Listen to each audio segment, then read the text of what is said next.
of the United States of America and to the republic for which it stands, one nation, under God, indivisible, with liberty and justice for all. Remain standing for the invocation. Wendy?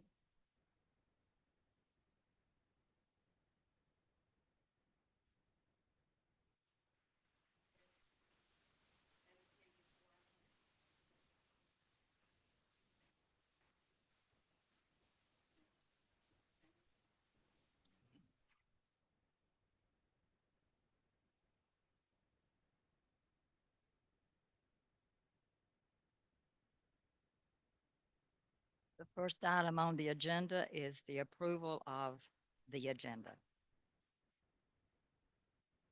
Second. Motion made by Councilman Brown and seconded by Councilman Jernigan.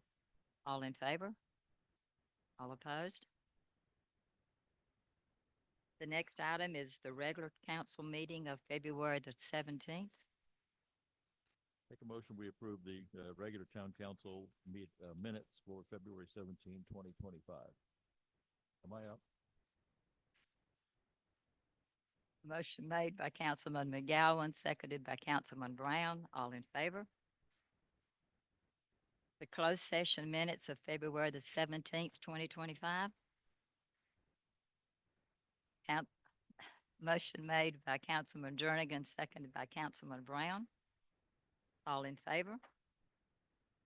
The work session minutes for February the 24th, 2025.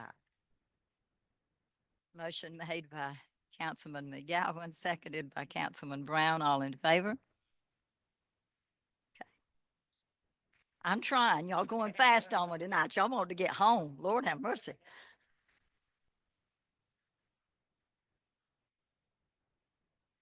At this time, we have a special use permit coming before council, and our council would like to address us about it.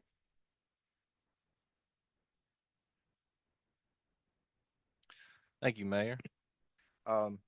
We had one of these last month, and so I'm not going to go through quite the detailed instructions that I did last month and give you a shorter version, but I still want to hit on some of the high points. So what you have is a special use permit, which is considered a quasi judicial hearing. Unlike a general rezone, which is just committed to your legislative discretion, in which you can consider just about any and all factors in deciding whether to approve or disapprove, a quasi judicial hearing is one in which you as a council have already decided the standards under which it'll be allowed. In your UDO, you indicate that certain uses are permitted in certain zoning districts, and provided that the applicant meets the standards for a special use permit, then they would be entitled to receive a special use permit and operate that use in that district. So that's what you have here. You're being requested to issue a special use permit, and there are specific findings of fact that the council must consider. And if it finds that the applicant has met those, then it would be obligated to issue the special use permit. If the council finds that there is no substantial competent material evidence in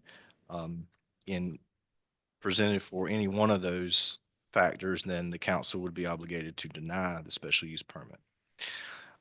Being that's a quasi judicial manner, you're acting sort of like a both judge and jury, and it has certain formalities that also apply, such that due process requirements have to be preserved. As a result, one of those due process considerations is that the applicant has the right to an impartial decision maker.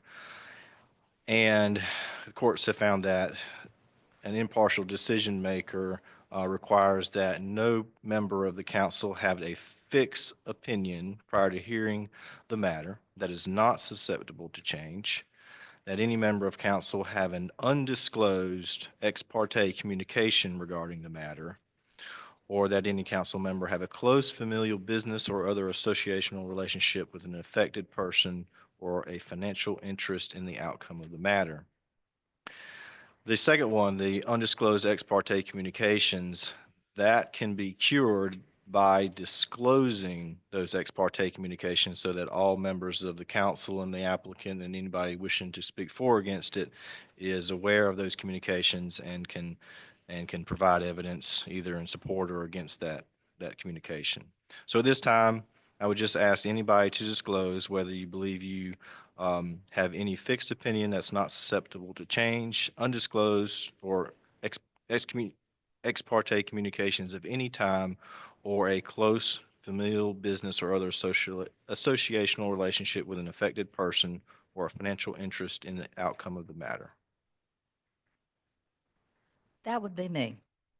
Um, when Mr. Hall came to us at town council and wanted a special use permit for this house, I was very worried about whether the house would be something that would be needed or wanted in our community. So when I was asked to go to the house as mayor and to meet the people that were there and was preparing the house, I went and I talked and I learned a lot about what was going on, what was expected, what they were going to be doing. Then they asked me to bring the police department. So the chief, the lieutenant, the detective, and 2 sergeants, and I went over to the house, met with Mr. Hall and the representatives there. They were told what the house was going to be, how it was going to be set up, how it was going to be run, what was going to be happening, and all of that was told to the police department so they could have some insight on what they might need or want from this facility. We do have some facilities in town that are problems for the police department, and this was one of my concerns. I did not want this to be that type of problem.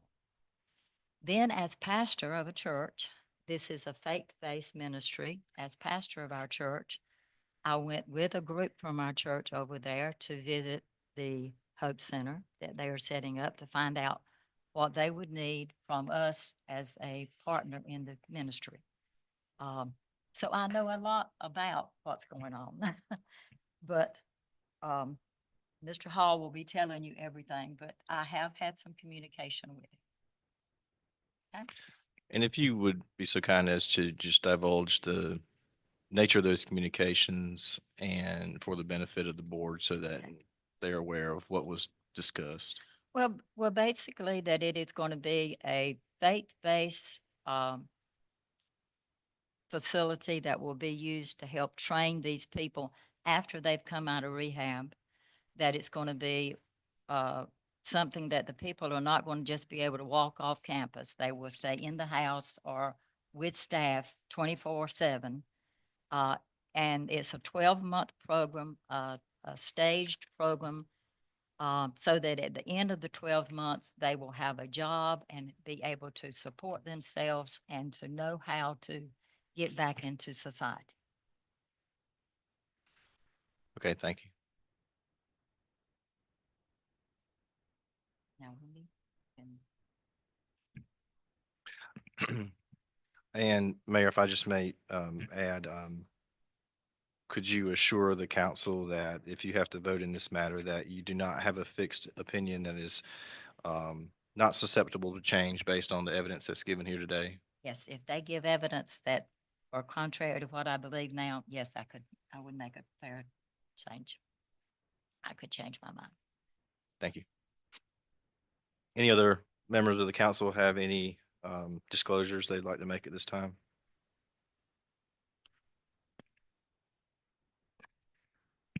Hearing none, I just want to finish a couple more comments. Any witness wanting to speak in this matter will have to be sworn in. All evidence is given under oath, and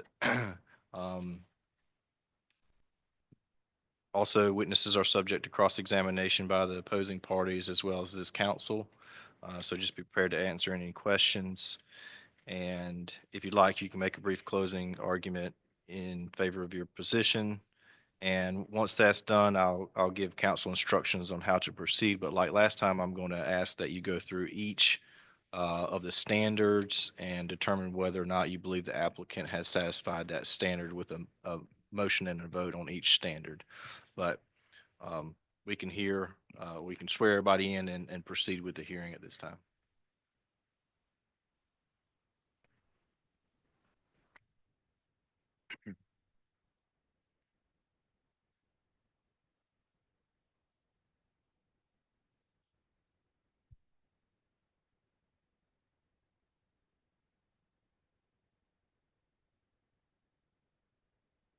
Good evening, council. Evening. This is a special use permit to allow a residential recovery program facility inside the town limits. It is special use permit 01-2025, and the applicant is David DeYoung. It's listed at 33 Swift Creek Road. That is in the process of being changed. Since that property has been subdivided, it will be 91 Swift Creek Road. Tax ID is 17K08080 with 4.67 acres. It is zoned mixed use. It is residential. And the request is to allow a residential recovery program facility in town limit. You have the map showing the parcel on Swift Creek Road. The relevant code information is group care facilities, zoning districts where the standards appearing below are in Article 8, Table of Permitted Uses, and this is one that is permitted in mixed use.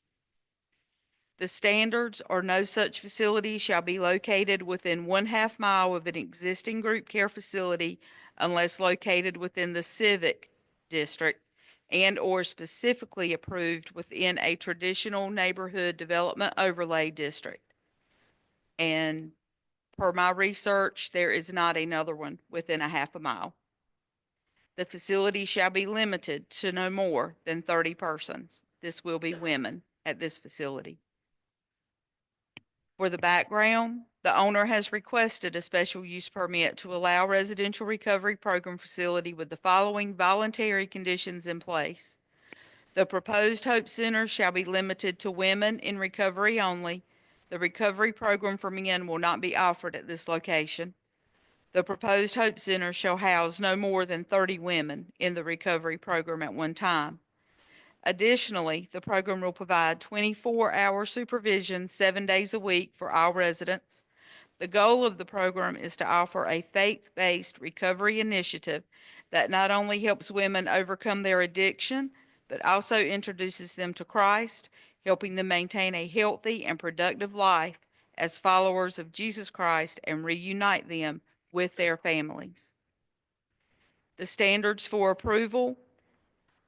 Recommendations to the town council will be based on the findings of facts, and the applicant will get more into those findings of facts when he is up here.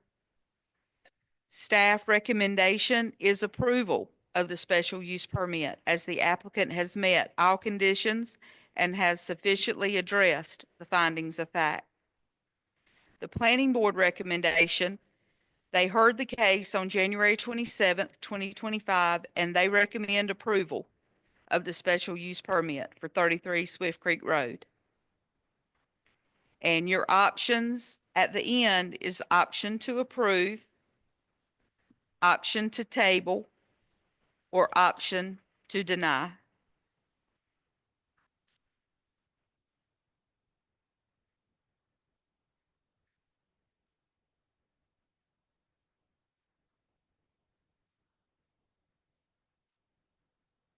Good evening, Mayor, Town Council. My name is David DeYoung. I work with River Wild Development located at 114 West Main Street, Clayton, North Carolina. Staff went over a lot of the basic information, so I won't spend too much time on that, but I will say that we're going to break this presentation up into two components. My portion, which will go through the findings of fact, and then Mr. Hall with the Hope Center will get up to give you a good presentation on what the Hope Center does. So as staff said, this is a 4.76 acre property located just southeast of the intersection of Wilson's Mills Road and Swift Creek Road, located right inside of Wilson's Mills. And this is a special use request for a group care facility. as Hope Center wants to operate a residential recovery program. It is our intent to use the existing 4,739 square foot home that's on this property and all its associated improvements to help up to 30 women continue their road to recovery during the 12-month program that Mr. Hall will outline more thoroughly.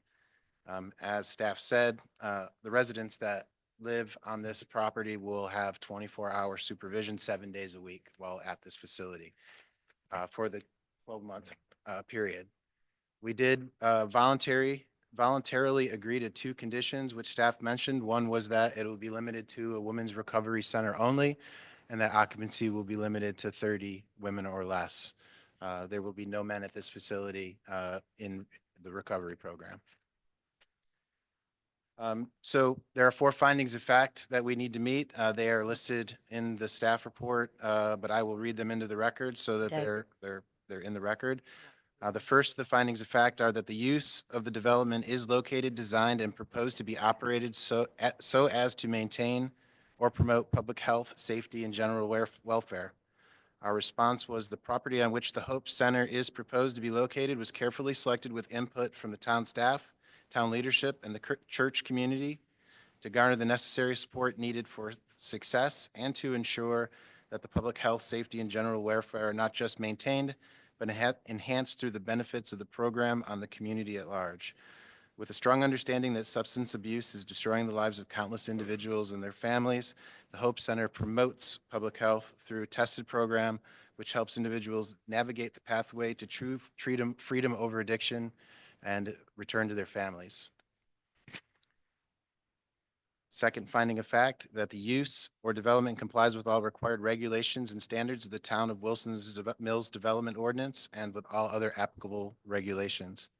Our answer was that the Hope Center use complies with all applicable standards of the Town of Wilson's Mills Development Ordinance, subject to the approval of this special use permit.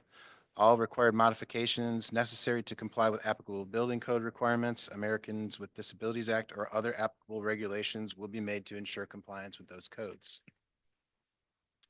Finding of fact number 3, that the use of the development is located, designed, and proposed to be operated so as to not substantially injure the value of adjoining or abutting property, or that the use or development is a public necessity.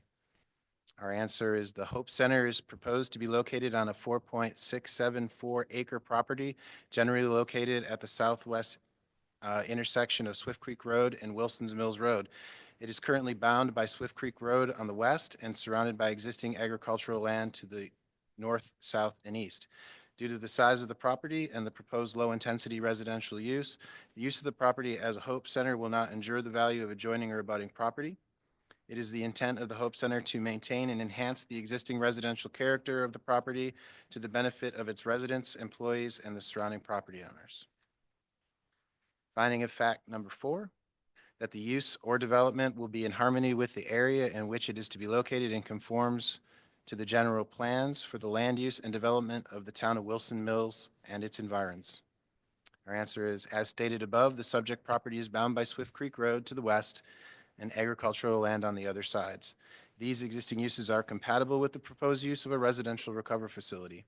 Additionally, the property, as well as the surrounding properties to the north, east, and south, all have a commercial future land use designation and an existing zoning designation of MU-2, which is mixed use. These are compatible land uses and zoning categories. The proposed use is also consistent with the future land use goal number 2, plan for growth, specifically strategy 1, which states to encourage development first in areas where existing infrastructure and convenient proximity to town services are already provided.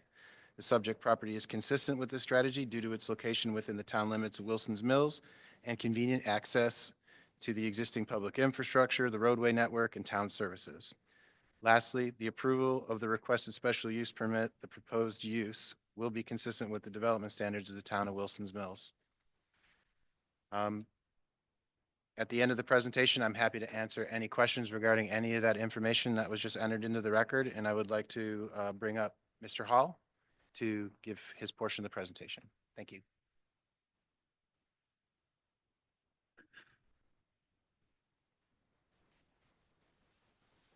Good evening, Mayor, Councilman. My name is Mark Hall, and before I start sharing about Hope Center, I just want to introduce myself and tell a little story about why I'm even here this evening and bringing this before the town council. I've lived in Johnston County and I live here now. I've lived here since 1989. My wife and I live out in an area of the county between Micro and Selma. And this is the community where my kids grew up at. It's where my grandkids are growing up at. And it's been home, like I said, since 1989, except for about a 10-year period. And I try to share this story right up front with people to take it off the table. I'll address any questions in regards to it. I shared it with the mayor the first time I met her. I shared it with the chief the first time I met him and his force too.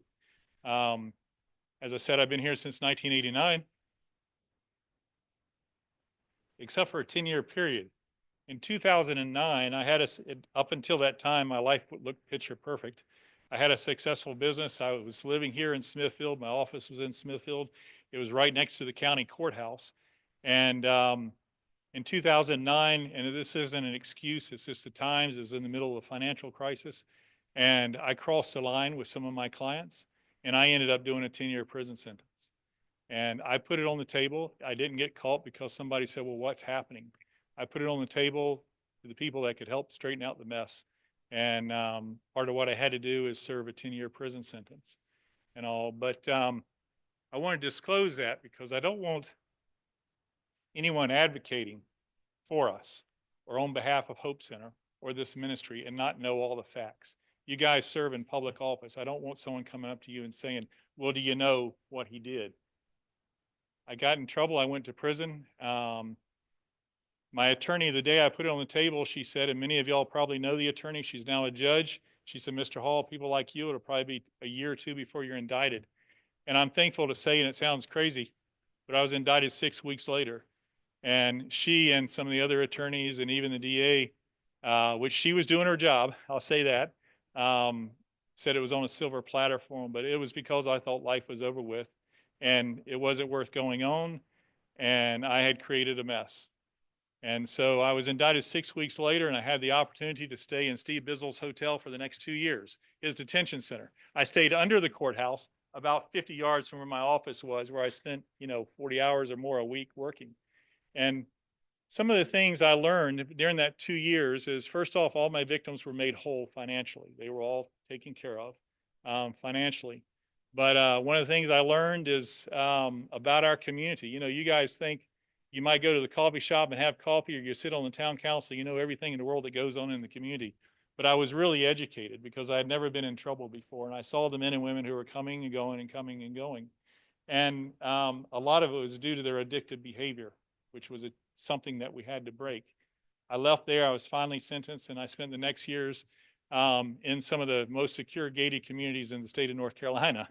One being right here in Wilson's Mills or Smithfield. I'm not sure what jurisdiction that falls in, but I spent 3.5 years out here walking these grounds here. And I met many men when I was in there who, first off, never had the opportunity that I had, coming from the life of privilege that some would look at as privilege that I came to. I had the opportunity to build a career that many of the men never had an opportunity there to build.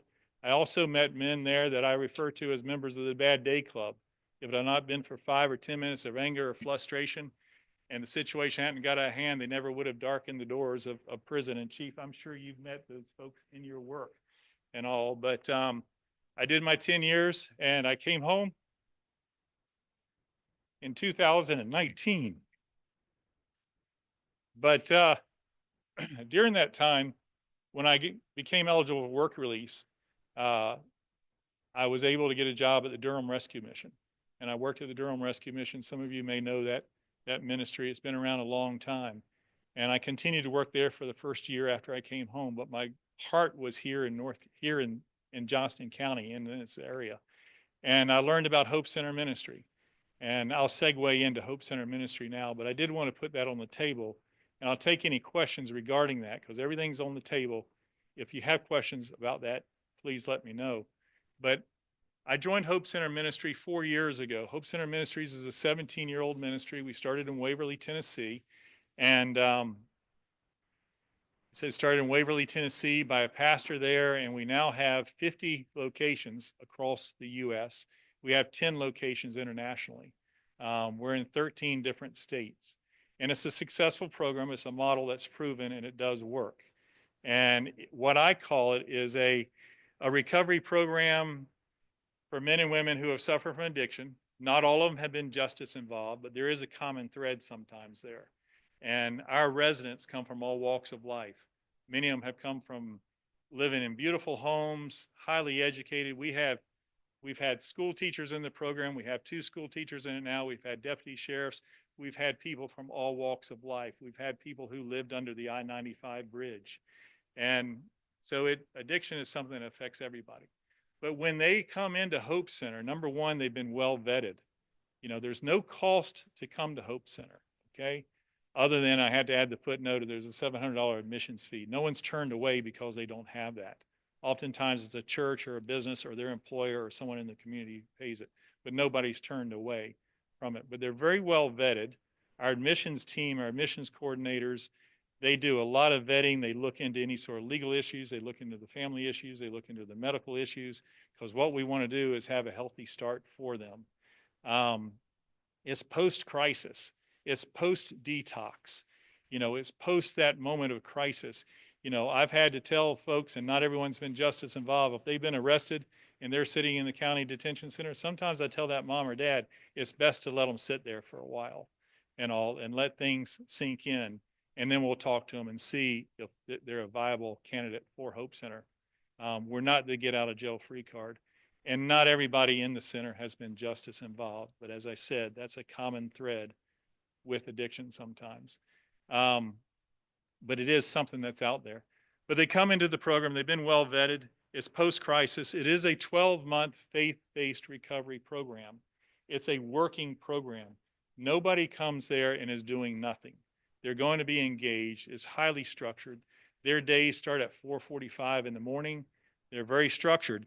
And in some of the information you have, it'll outline the things. A big part of it is there's a lot of, one of the things I learned when I was in prison and working with some of the other state agencies, there's a lot of alphabet soup programs out there, and some of them are worthy, but this is one that is working. Currently, we have 3 centers in Wayne County, just across the county line. And those 3 centers stay at 100% capacity. The residents stick and stay. Our departure rate at those centers is 13%. So there's a high percentage of people who walk through the door who actually finish the 12 months there. Our 3 centers have already had a big impact upon Johnston County over the last 3 years since we opened the first one. Currently, and I'll share about this in a moment when I talk about our partners, currently in Johnston County, there's right at 60 men and women who are either in the program, living in those houses there, doing vocational training at businesses here in Johnston County, or full-time employees there. There's companies here, and I'll talk about them in a few minutes, like Guy C. Lee, where those folks are 3 years into their work career. Shalco, where they're 2 and 3 years into it. They're actually building careers and making a good living, and they have benefits and things where they can sustain their life free of addiction. But one of the things we work on also is family reunifications and things. But it is a 12-month program, as the information in front of you says. It's 3 phases. The first phase is a 30-day to 45-day period. That's when the dust settles on that person's life. They come into the center, they start getting used to the routine, the structure of it.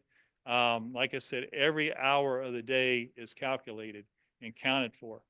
The houses, as you know, the house is beautiful over there. We try to create a home environment and not an institutional environment to it.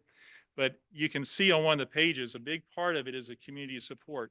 We've had incredible support with Hope Center, not only here in Johnston County, but in the surrounding counties. As I said, the first 3 houses in North Carolina are in Wayne County. They've been running successfully.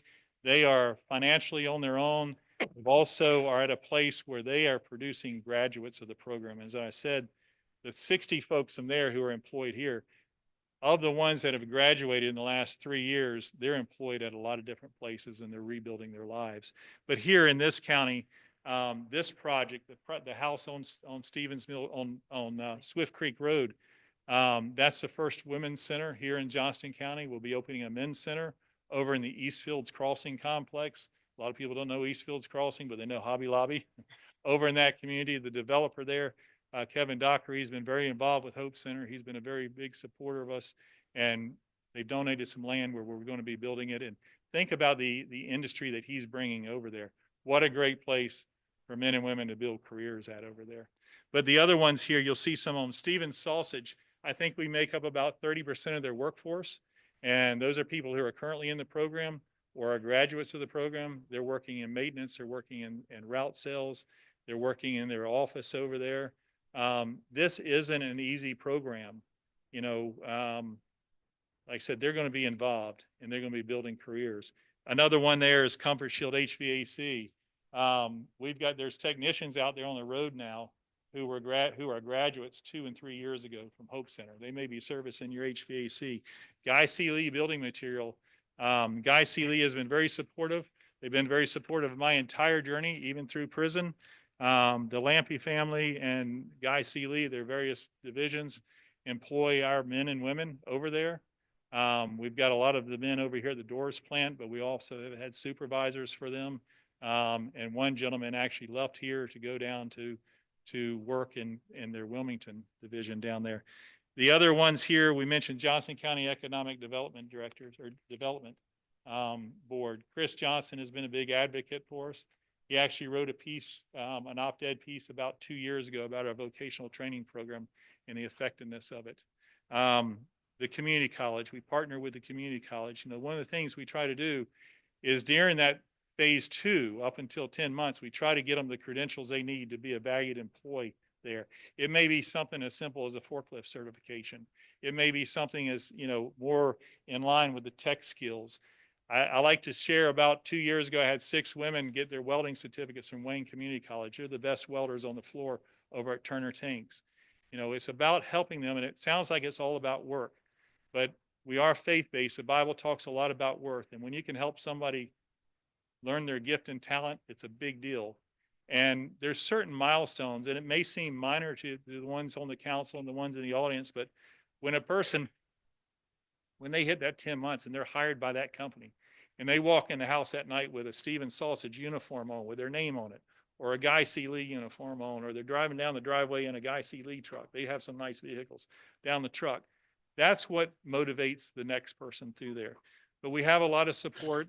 A lot of the funding from this has come from various churches around. It's come from corporate support. We've had great support through the North Carolina General Assembly. Some of the funding for this house came through the efforts of Representative Donna White and also Larry Strickland. We also get involved beyond the vocational training and the career building. We get involved in community development. I don't know how many playgrounds our men have built in Johnston County and Wayne County over the last 4 years.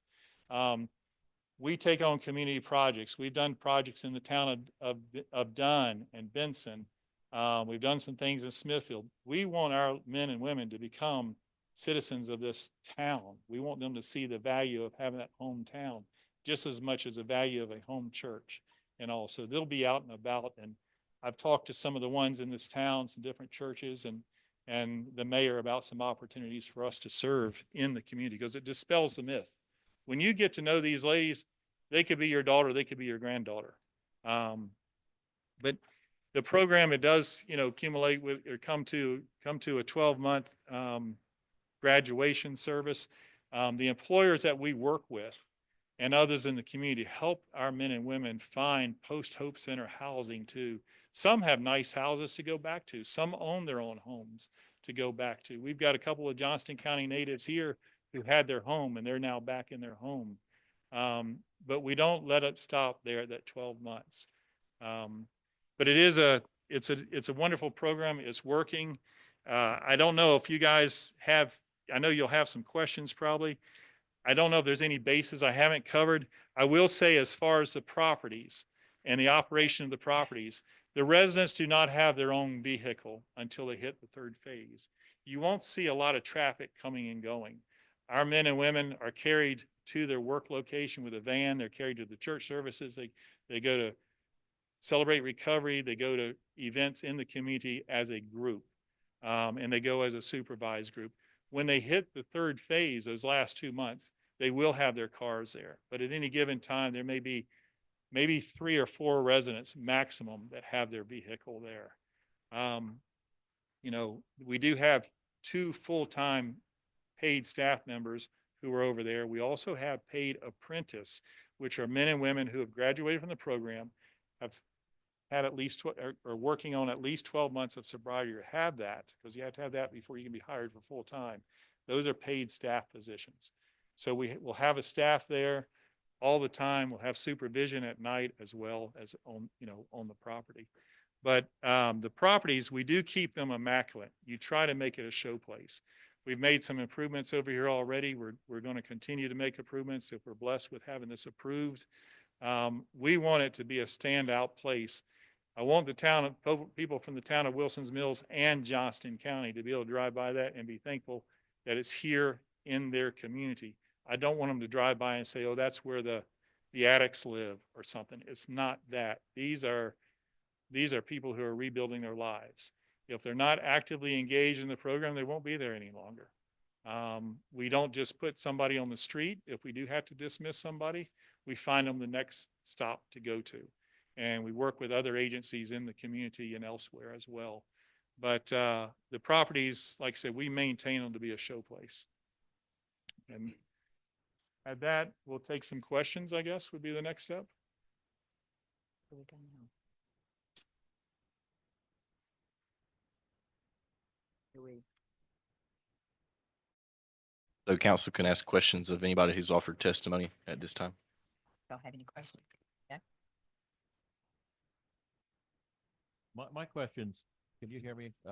I get no feedback here at all. Okay, really? Okay.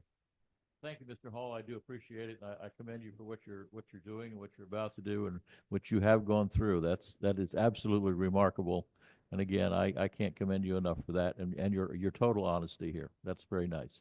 It's something you don't see very often. So thank you. So I have a list of questions here, and I'm sure you've hit on a couple of them, and I could go through and pull out the answers. But just real quick, children. Are they allowed to visit, to spend the night? Because these are not all single women, so. The children are not allowed to spend the night there. Okay. Now, we do have family night, which is every Friday.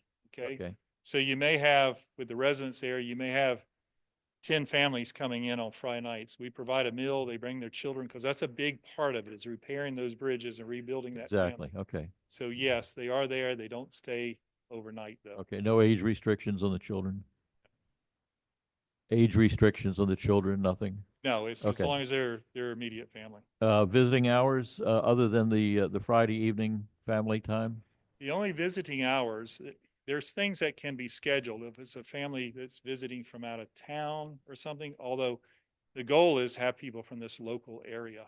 Then they schedule it. But the only other times would be on that Friday evening. Okay, And then once a month, we host a family day. That family day is open to the community as well in other churches and things. That's once a month, and it's hosted either on campus or at a local church. And then on Sundays, the residents that are not in phase 2, like they're in the first 30 to 45 days, their families are invited, if they choose to come on campus. But they have to attend church with them on Sunday mornings, and then they can come back. very Visit. well.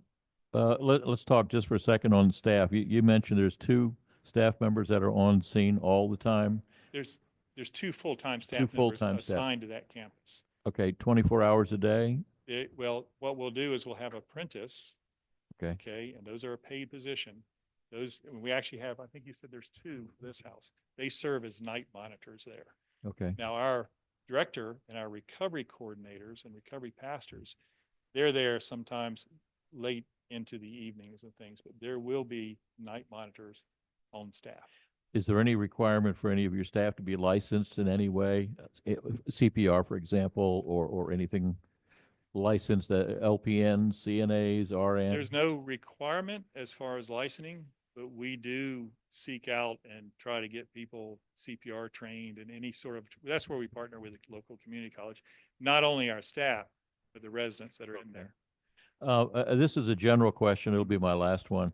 Do you have are there any perceived community stressors that you could think of that would put any kind of stress on the community? And by community, I mean neighbors or the actual town of Wilson's Mills, any kind of, any stressors? And I don't know how you're going to define that. I'll leave that to you. I always train the directors and the residents to be good neighbors, okay? And I'll give examples. I'll give an example of the Goldsboro Men's House. When they cut our grass, when our guys are cutting the grass there, they go and they offer to trim the curbing and all for the neighbors. Just try to be good neighbors.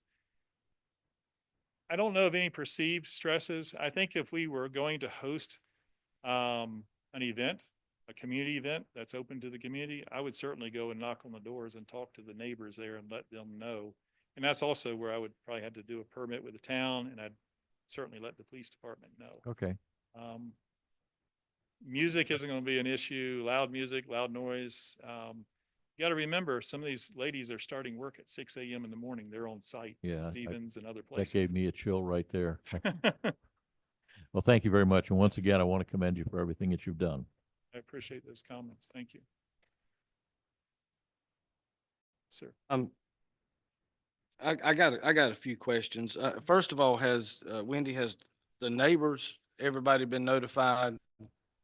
Any negative feedback, any feedback at all, positive or negative? So you said about upfit for ADA. Is that completed Upfit for what? for the Americans with Disability Act, ADA? There's not been any upfit for that, and I'll tell you why. We have that issue come up often, and with Hope Center, and this is kind of our, I hate to say boilerplate answer and the way we address it, and we teach our admissions coordinators and all too. This is a vocational training program. So number one, they have to have mobility. They have to be self-sufficient on their own, okay, to handle that. Now, when we build a new campus, and when we get into some more details on this house over here, when we build a new campus like the one we're building in Dunn, we make a bathroom facility, entrances and all ADA compliant, but we don't have to make the entire house ADA compliant. And that may be something you want to touch on as well too.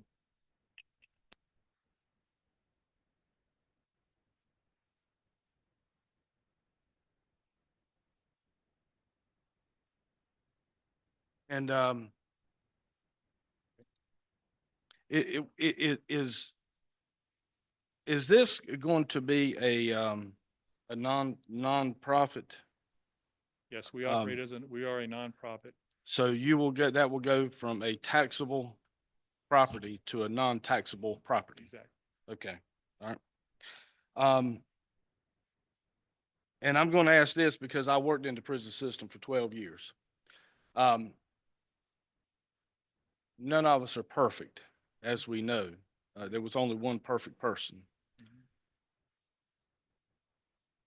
There's always opportunity for relapse, for stuff to come in. Chief, is that within 1,000 foot of this school?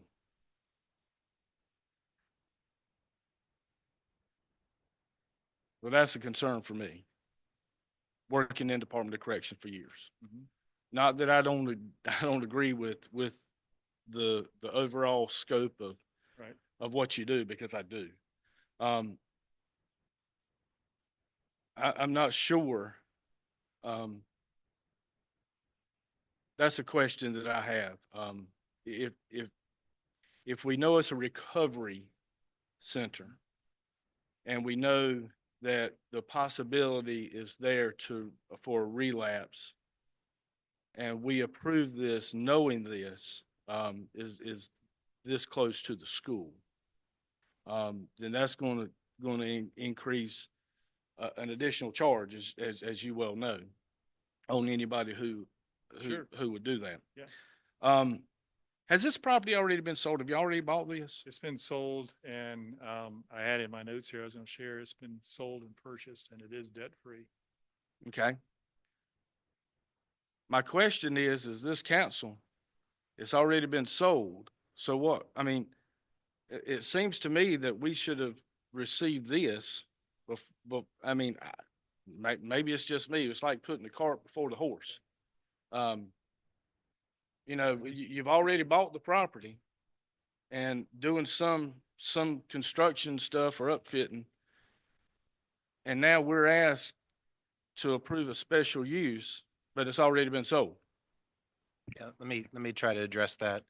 Um, we had been looking for a Hope Center for a while, and unfortunately, to find a property of the right size with the right size house on it, you can imagine trying to find a property like this is not easy. And it is a competitive market out there, and we had to take a chance. We had to take a little bit of a chance. We did, as the mayor said, we met with the mayor and staff and the police chief and the churches before the purchase was finalized, but we had it under contract because we were afraid we were going to lose the property. We lost one in Clayton. We didn't want to lose another property in this area. We knew that this is an area that needed one of these facilities. So yes, we took a chance on this one, and we understand that comes with some. I think we need to clarify, it is not, these people are not coming, they're not going there to recover from their addiction. They've already been through that. Well- But it is considered a recovery because they are trying to move forward. But there's no drugs, they do not have any, in other words, when they come there, they're not trying to get off of drugs, that's already over. But That part We're is not already a over. treatment facility, we're a Right, it's recovery not a treatment. facility, so it is post-crisis. Right. But I will say this, and to answer your first question, it's very stringent, and we are all the time diligent about that. I would be willing to say, you probably have a better chance of drugs being smuggled onto this campus than being smuggled onto that campus over there. Mr. Hall, if I Yes. could just interject a quick question that might help to answer Sure. some of it. I'm not an expert on that particular law with 1,000 Right. feet, but are any of these women will they be under the jurisdiction of the law, of the courts, Yes, someone will be on probation. There'll probation? be some there that are on probation. As I said, with the common thread of addiction, that's going to be there sometimes. Not all the time, but it's a common thread with it. Now, I will say that, for example, we work very closely, Sheriff Bizzle is very much aware of this program and very supportive of it. Johnson County Probation is very aware of it and supportive of it. In fact, they visited the house as well. One of the things I spoke to the chief about is if this business gets taken care of in the way we're hoping for, I want to speak with him about best practices over there at the house and bring them in on that as well. But having contraband in on that campus, like I said, I would say it's probably easier to get it on this campus or out here at Johnson Correctional than it is on that house. And you and I both know, if you worked in the prison, they say there's no smoking on prisons anymore. People are torturing them up there quicker than anywhere I've been. Exactly. But More yes, question. Who made the decision on 30 women? Is it based on your That's square our- footage or is it just an That's our arbitrary model. number? We Okay. try to stick with no more than 30 because of close proximity to it. And realistically, this first year over here, we would not go, we would probably stay under 20 for the first year, because what we try to do is get the right cadence in place, get the right introduction to the community and all before we go to 30. And then also, if we go to that, there's going to be some things that there's going to be some more capacity issues we have to address at the house to do that. But the zoning would be for up to 30. Anyone else have any questions? The fee was 700, admission fee. Yes. That's all they have to pay. Exactly. Anybody. And that, like I said, nobody's held back because they don't have that. We have different churches. We have a wonderful organization here in Johnson County called Joco Angels. We've actually received some funding through sheriff's associations and things like that as well. No one's turned away because the $700 admissions isn't tied to their name. There's something else I'd like for you to address, the fact that not everybody is welcome or accepted. Right. Because if they have an addiction problem, they don't get in. Yeah, exactly. It's going to be, it's what got them to the door is their addiction. Mhm. But they're going to be very well vetted. Is detox needed? Is some other sort of treatment, heavier duty of treatment needed? We're not an MAT. We're not medically assisted treatment. This is for ones who have decided that they are ready to they've got to want it more than their mama or their dad or their attorney wants out there. They've got to be the one that wants it. Right. And, So when visitors come in, Mhm. are they monitored? they're How lo- monitored. They're not searched. and They're not searched. searched or No. anything like that? No, For- there's right, certain okay. ways of handling a family day. There's certain ways of just handling house management. Right. To be aware of those. And everybody in the whole program is, they're randomly tested very, very often too. Okay.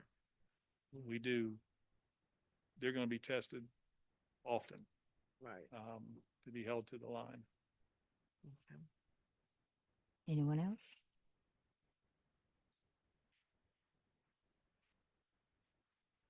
Is there anyone else that would like to speak that has not spoken? Okay.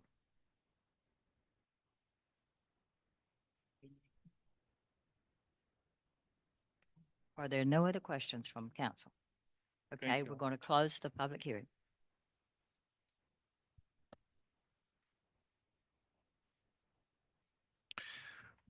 Okay, as I've stated, I recommend that after you've had a chance to discuss this,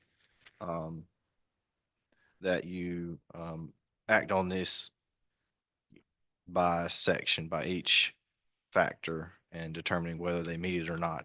If they meet all the factors, all the standards, then you would be required to approve it.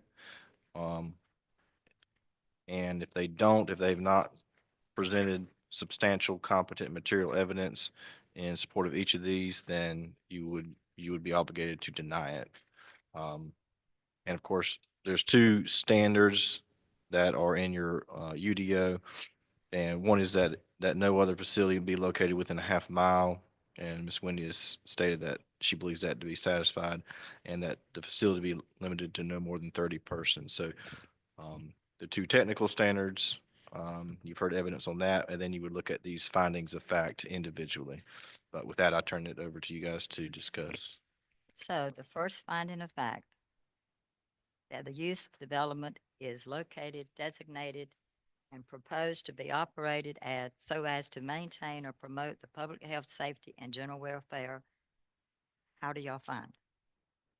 How do you want us to respond to that? You need to make a motion. Make motions to make a approve each motion. and every standard? Yes. All right, I make a motion that we approve findings of fact standard one as stated, as presented, I should say. Councilman McGowan made the motion. Mayor Pro Tem Trippett seconded. All those in favor? Aye. All opposed? The second, finding of fact that the use or development complies with all required regulations and standards of the Town of Wilson Mills Development Ordinance and with all other applicable regulations. Well, I'm going to interject here because if you read down the applicant statement says, code requirements, the Americans with Disabilities Act, I specifically asked about that, Mhm. and that was a no. Well, he said that they did do it if it was needed. Yeah, just to clarify that, I believe that the Americans with Disabilities Act does not require all existing structures to be brought up to the current standards. You only have to do that if you are adding to or modifying the structure. And so I believe what they meant there was that if there are ADA upgrades that are required to be made in order to comply with the building code, that they would be willing to do that. I make a motion, we approve findings of fact item number 2 as presented. Councilman McGowan made the motion. Mayor Pro Tem Trippett seconded. All in favor? Aye. All opposed?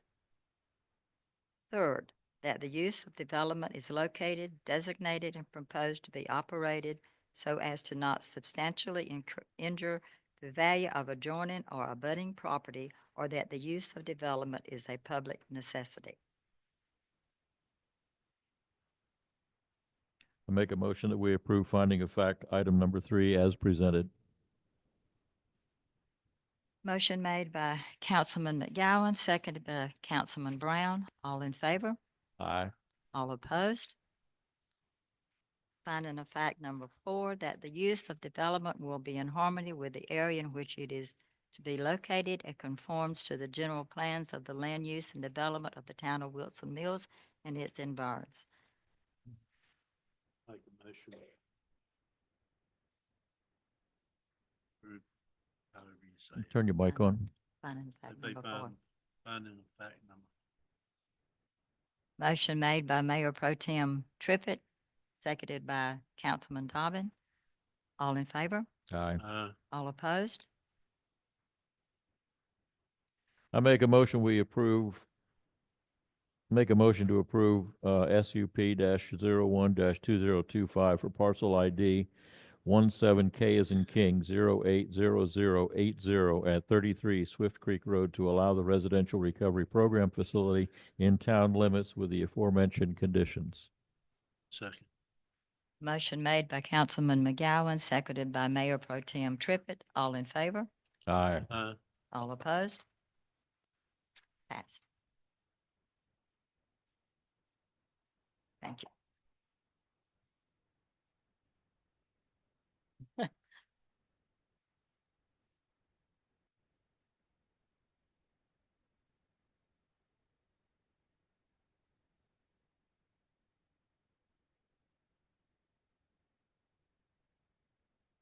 At this time, we will open where we got the first public forum. We'll open the first public forum for anyone wishing to address council.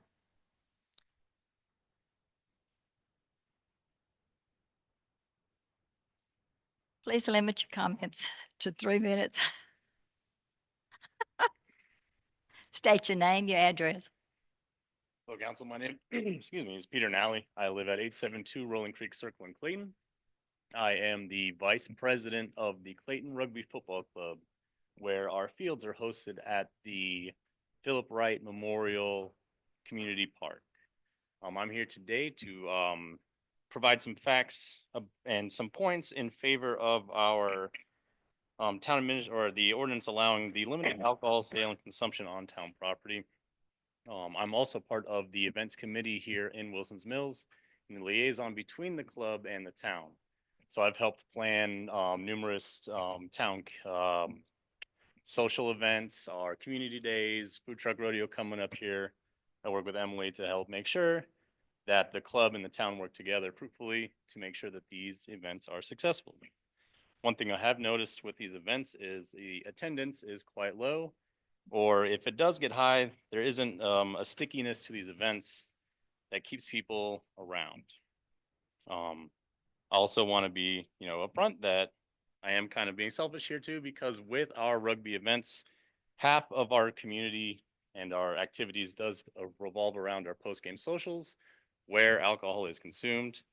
And as of right now, we do migrate to Deep River in downtown Clayton. But if we could host our socials on the fields, it would also keep people around on the fields longer, especially like with our food truck rodeo. We're also having a fundraiser slash, not, I wouldn't say a memorial because he's still alive, but a fundraiser game for one of our players who's actually going through a heart transplant right now. I did bring a bunch of points and facts, but I think I used my 3 minutes up. But initially, what I want to say is the town surrounding us, they have implemented multiple social districts, even though there isn't a whole lot of statistics about small towns selling alcohol at community events. I did gather some social event statistics where the overall finding is positive, that it keeps people, more people coming out to their events and keeping them around for longer. That adds business to the surrounding community, or in our case, our vendors that come out to our community days. Another thing I saw in the statistics was the attendance increase at college football games, and I know not directly related to what we're talking about, but there were double-digit increases from after when stadiums started selling alcohol inside, as opposed to not selling it any at all. My third point was about the safety, and I know with alcohol comes the opportunity to abuse such things, but in a couple reports that I found, emergency room visits during sporting events where alcohol is served in stadium actually declined to alcohol-related illnesses because they assume that it's because they're not chugging beers on the parking lot where they can actually come inside, hang out, and not have to worry about slamming them before getting in there. That's all I have. If anyone would like to see those statistics, I do have them all written up and I can send them to you, but thank you for your time. Thank you, Jeff. Anyone else?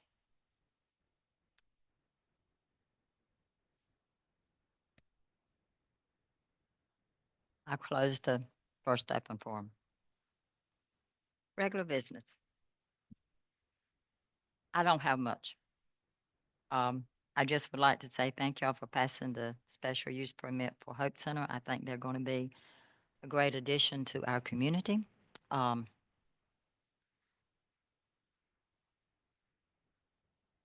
And I hope they're going to be beneficial to the town. They have requested that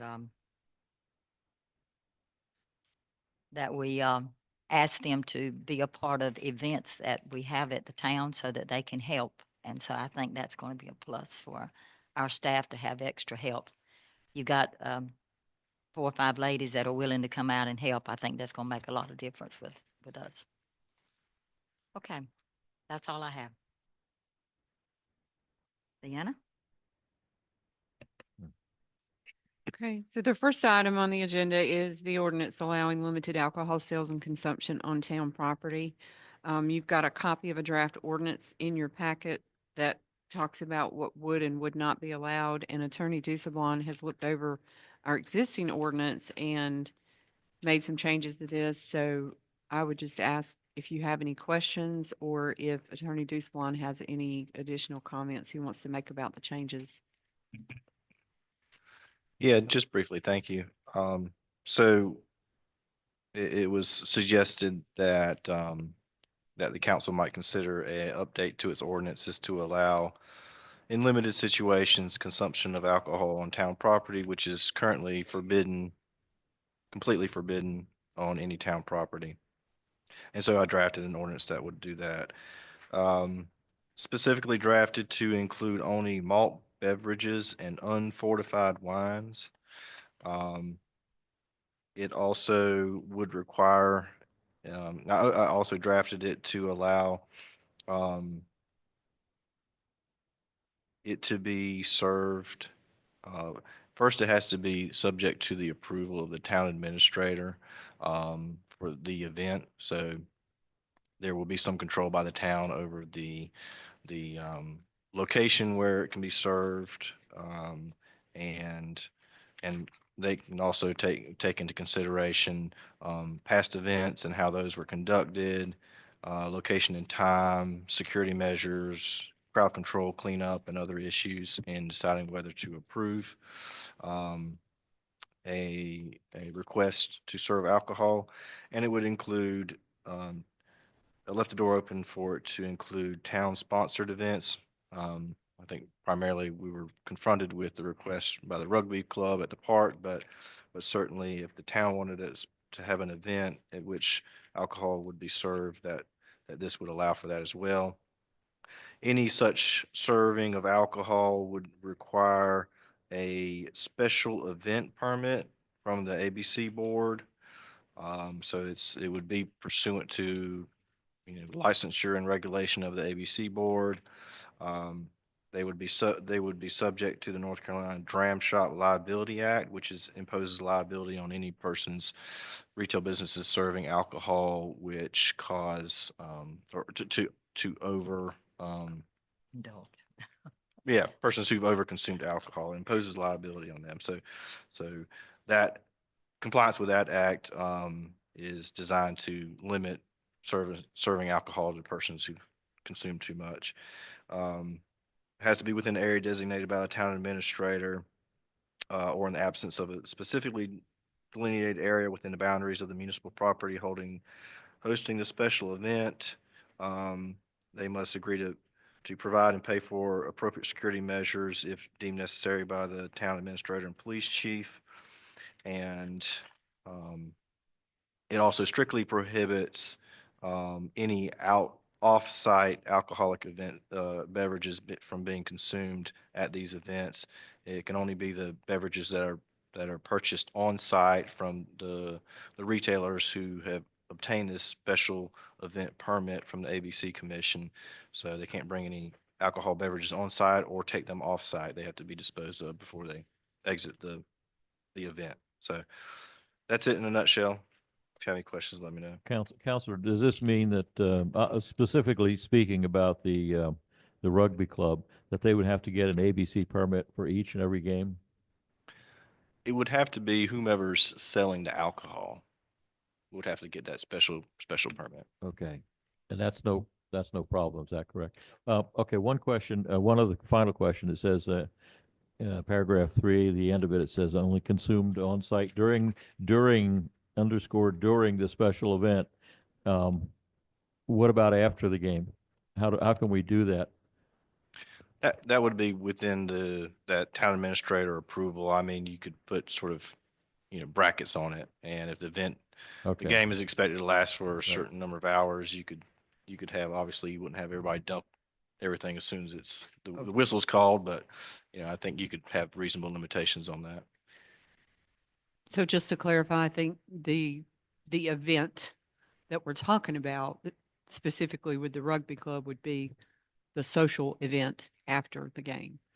Right. So, Yeah, I mean, it would be, exactly. that would still be considered part of the event. Well, that was my question. I mean, I don't go to football games like I used to, but I mean, we're talking tailgating, is basically what you're saying, correct? Before and after.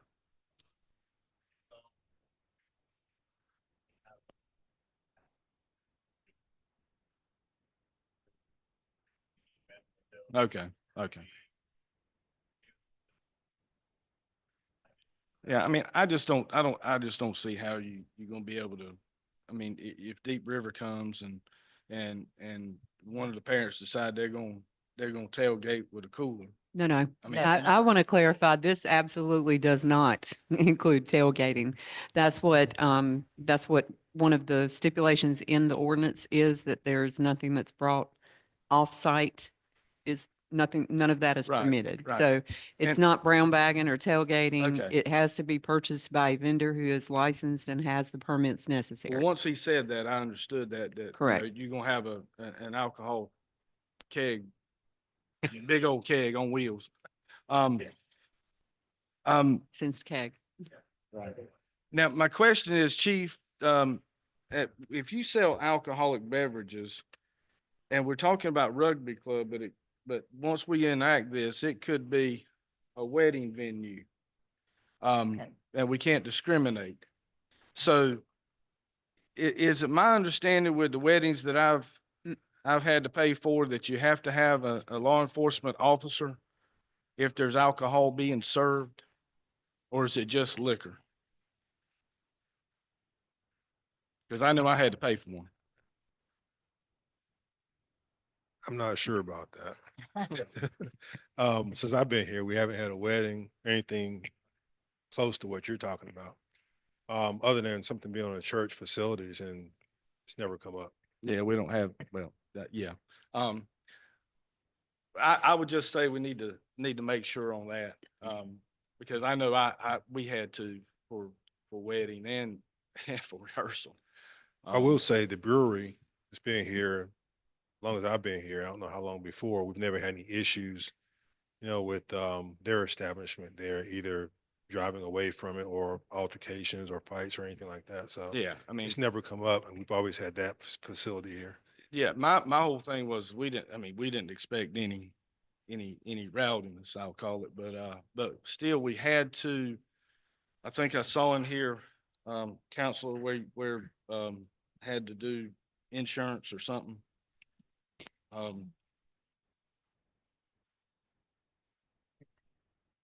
I don't remember where it was, but for me, we had to do insurance and we had to have security. So I would say, you know, we just need to make sure on that because, you know, yeah, we're gonna do it for, probably do it, I can't speak for everybody, but if we do it for the rugby club, then the next, you know, Sweet 16 party or wedding venue, I mean, we got to think about those things as well.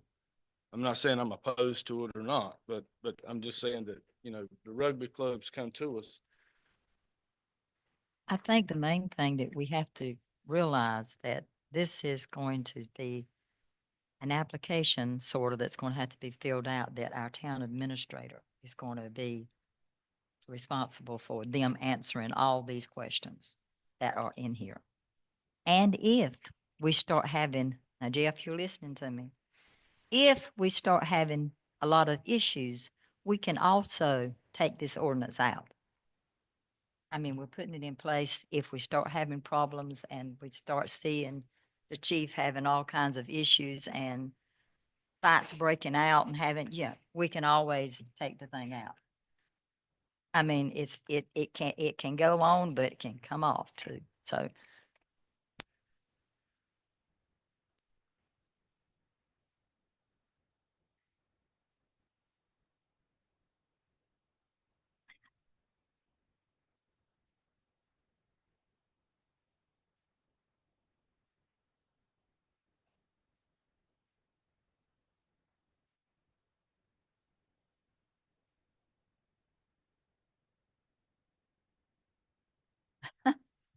Do other locations where when you play away games, do they have an ordinance in place where they have a liquor served?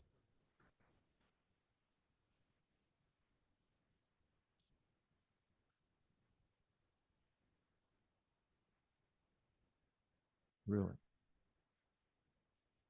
On a public field? Wow. thank you, Jeff. I know the event center in Selma, the only reason they do it is because of it's a town property.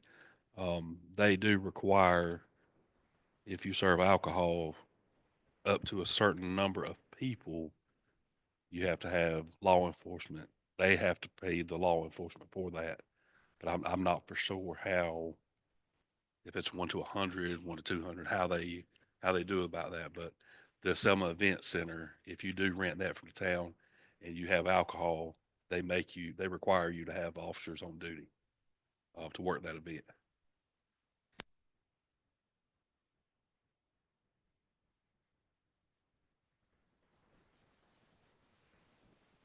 And I would just ask Counselor, do we know about it? And I know it's pretty sudden here, of the insurance portion to where the town would not be liable, that they would have to provide the insurance.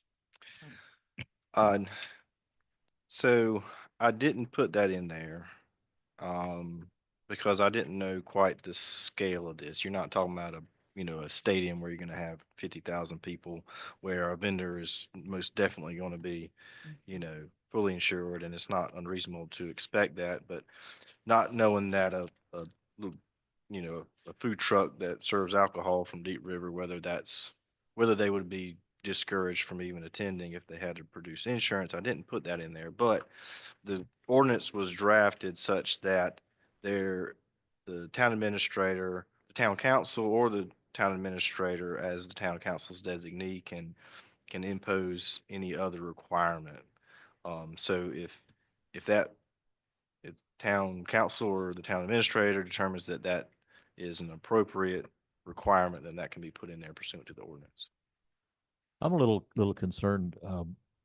You hear about folks in Raleigh or any other place that go out and they have a really great night, and they're drinking, and the bartender doesn't cut them off, and they go out and they have an accident that they are extremely liable for the damages, et cetera. Where could we become? I mean, if someone is over there and they're just chugging these things down, and they're buying them from Deep River, So that's what's the liability on our part allowing that to happen? You see what I'm getting at? So you're not, think I that don't want would to be come part to of a them, wouldn't lawsuit it? here, Counselor.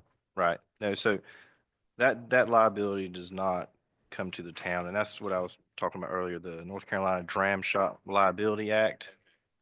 That, it's on the first First page of page. the ordinance under subsection C. So any business serving alcohol, they first have to get a ABC license, and they also have to comply with the North Carolina Dram Shop Liability Act.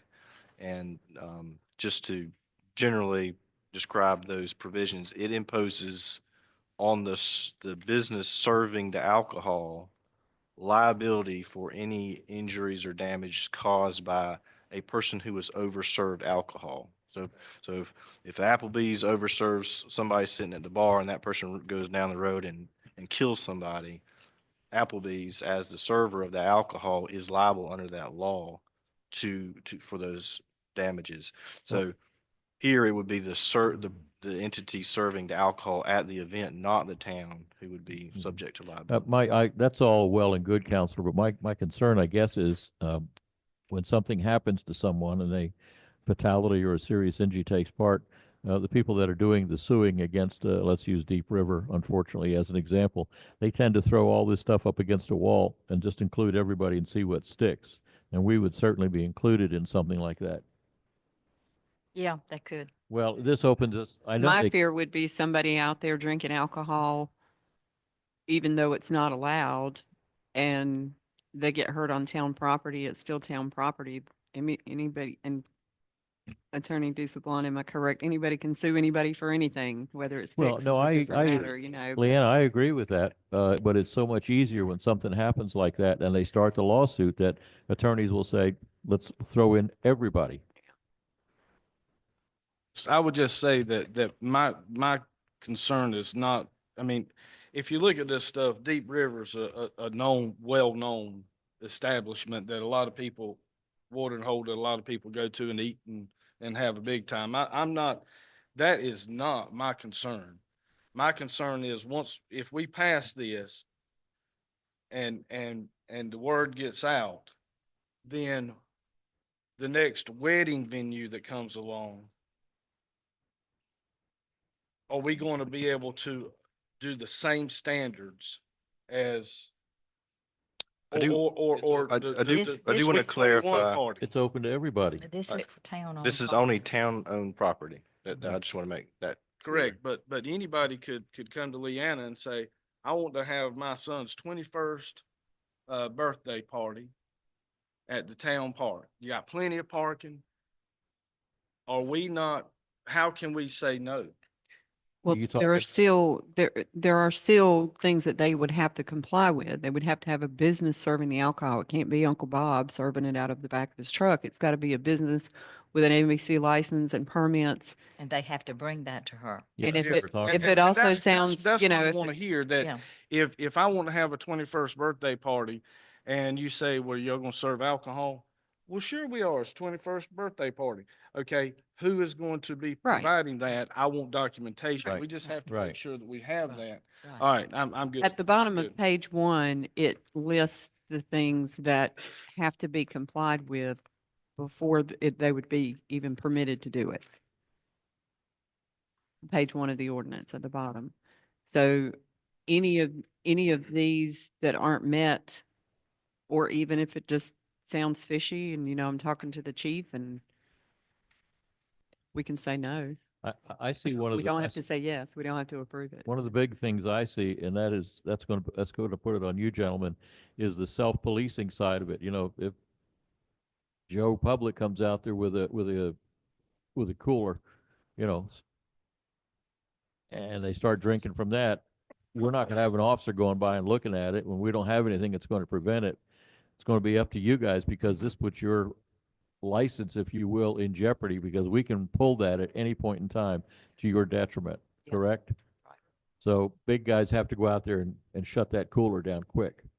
Jeff, we. Mayor, I make a motion that we adopt the ordinance allowing limited alcohol sales and consumption on town property in town of Wilson's Mills. I second that. Motion made by Councilman Brown, seconded by Councilman McGowan. Any more discussion? All in favor? Aye.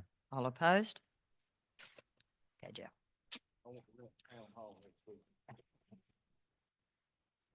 No. Which business is going to be serving the alcohol? Billy Bob. Okay. Next time he gives you an application, you be sure to say no. The next item on your agenda is review of contract for chamber upfit with Calvin Davenport Incorporated and, hey, this is Paul Fox from Studio 310, and I'm going to let him discuss the contract with Attorney Dusablon.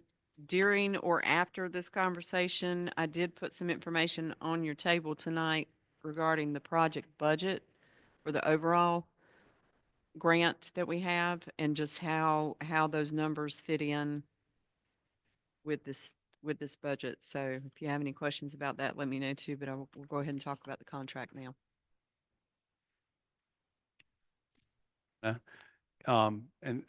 Good evening, Mayor and Councilman, councilpersons. Thanks so much for having us here again. Leanna has in your package, it is a draft contract for Calvin Davenport, this is an AIA contract and supporting documents. It is draft because once the attorney reviews and we finish everything, there's a final document, which it's an online version. So just wanted to let you be aware of that as well. And as you're reviewing, I also wanted to introduce you to Calvin Davenport, if I could. Okay. And actually, I'm going to introduce you to Doug Right. Davenport. He's also going to be the project manager for the project. And then Jonathan Parker, to his right, is the job superintendent. So they just were here tonight, and they're happy to answer questions if we need them to.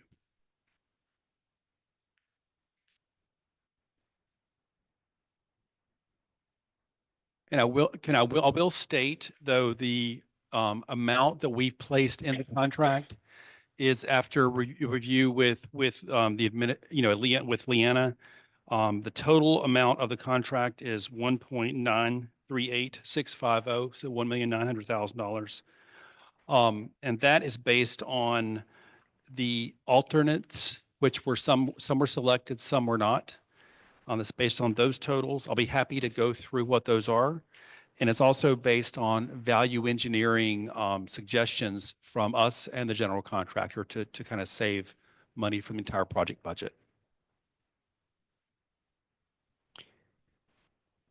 This is just a working contract, right? Correct. This is a draft contract. I know that our attorney has made a statement that there were some things that he would like clarified. And so we if- expect that too. Yeah, if we do, council, if we do vote to accept this, we need to accept it with the knowledge that there may be some corrections. And I'm gonna be honest with you. I didn't read this because I trust him. Because I'm expecting him to know what's right or wrong, because this sounds like a lot of junk. And I know it's needed. I'm gonna tell you, I know it's needed, but I don't understand half what this stuff says. Okay. Y'all may have all read through everything. If any of y'all have any questions, please ask them now. Paul, could you explain the 5% retention for me? Yeah, that is a normal amount. You withhold 5% back for 5% back for each I guess payment application. You hold back percentages.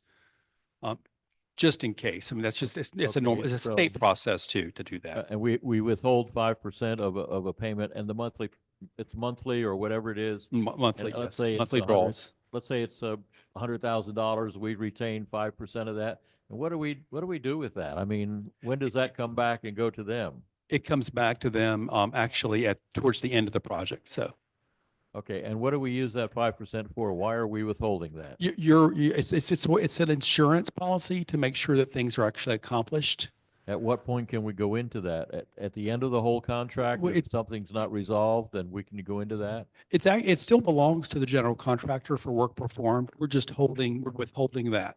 It It's still ju- belongs to the general It's, contractor. it's to Okay, make sure it's- that the work he's done that month is correct No, I understand, but my question is, we withhold the money and it just sits in the account and. and raise it and- and makes more money for Yes, us. well, that's what I'm Correct, asking. correct, yes. It goes back to you guys and, It- all It- right, Yeah, it's not money for us.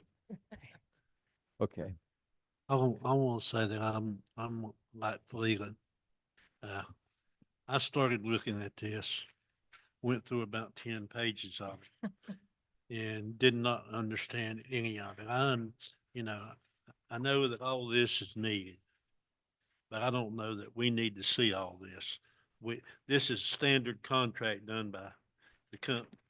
And some of this stuff,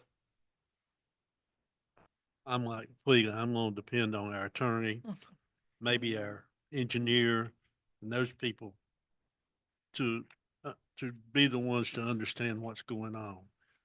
Cause when I started reading through it and started thinking, gosh, what is all this stuff about? It made me determine real quick that I wasn't gonna go through however many pages it was, cause I wasn't gonna understand it if I read it. If well, I- you can tell I'm retired because I did read through it and I do have questions. Yeah, no, very good. And just to Yeah. let you guys know, this is an AIA contract. There are multiple types of AIA contracts made for between owner and general contractor. This isn't the only one we can use, but most of them are very similar to this. And your attorney may have had those that he's used before for other projects that we could certainly use a different type, but they're all similar. And some of these items can be stricken. But most of them are appropriate. And once we get down to the language and he reviews that, that's what this process is for. That's why it's a draft. Well, Hey, not saying that this is not what, it's just a lot of little things. if I could- agree. If I could throw in one of the little things that I had a question about. Paragraph 3.3, substantial completion, and it reads for everyone, subject to adjustments of the contract time as provided by the contract documents, the contractor shall achieve substantial completion of the entire work, and that's within 180 calendar days from the commencement of the work. What's your definition? What would it be for substantial? Substantial completion is when you have met the conditions of the contract in which you are almost complete. Which means you have, you're very close, like you have a CO. Typically, it's when you have substantial completion. Okay, and who And we determine, the design firm. You determine what is yes, we determine substantial and what is substantial. not? We Okay, do. that's fine. And usually there's a punch list, which is Right. remaining from that. Right. All right. And now I will also add, some of this is formalized with letters that will say there's substantial completion is granted. Okay, I had other things underlined, but I'll let them go for now. No problem. I'll read into it further. Thank you.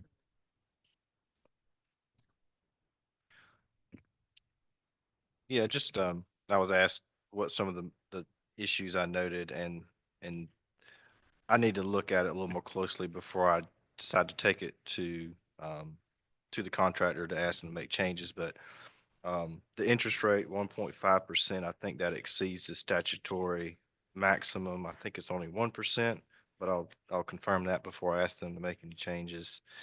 I wanted to clarify the bond requirements, performance and payment bonds. I recognize that they struck the forms because whomever the surety they go with to procure those bonds may require a different form, but I wanted to be clear that that was going to be required regardless. And the language itself just says they are obligated to provide bonds as shown on the attachments. And since they struck the attachments, it wasn't entirely clear that they were required. So that's just something to verify. And I think that was. If you wouldn't mind stepping to the mic Doug, for the will you come public. to the microphone.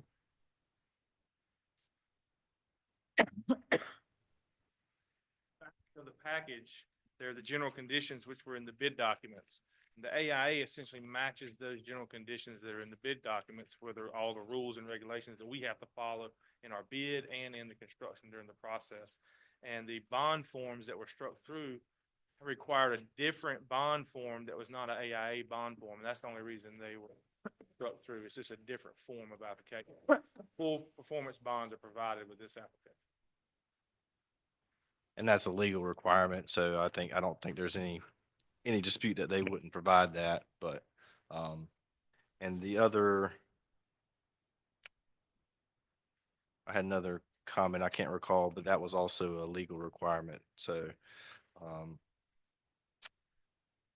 anyway, we'll certainly, the way I would put it to the council is you decide whether you want to proceed with the contract based on the amount that's been proposed, and I'll just make sure that the agreement, the legal provisions comply with what I believe to be applicable law.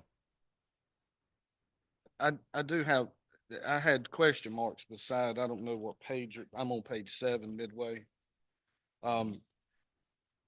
Article 9 under 2, remove bonding company supplies once contract is executed. Once contract is executed. Help me with that legal. Executed to me means it's signed by the mayor. What? Then it's removed. Is that what I'm reading? What do you mean? So just to clarify, these are not my comments. This is the edit from Calvin Davenport, I believe, or from But 301. that's one of the things that you're going to be looking into. Yes. Right, and I think that, Right.